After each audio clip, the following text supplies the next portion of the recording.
Navijači Zvezde su najbolji na svetu i nikad svome klubu nisu naneli štetu, osim možda samo nekad kada jesu naneli štetu.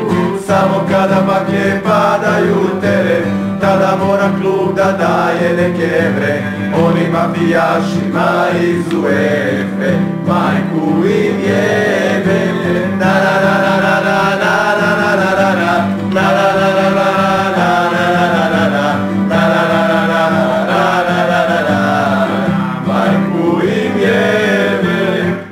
Navijači Zvezde su najbolji na svetu i nikad svome klubu nisu naneli štetu, osim možda samo nekad kada jesu naneli štetu.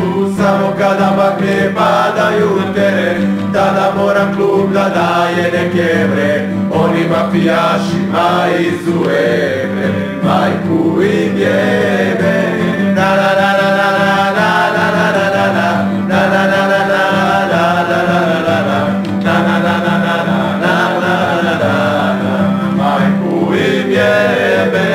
Navijači Zvezde su najbolji na svetu, nikad svome klubu nisu naneli štetu, osim možda samo nekad kada jesu naneli štetu.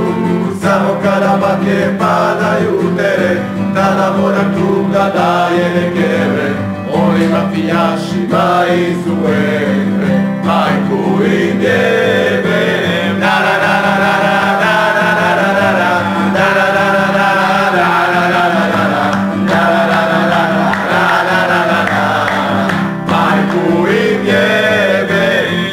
Navijači Zvezde su najbolji na svetu i nikad svome klubu nisu naneli štetu, osim možda samo nekad kada jesu naneli štetu.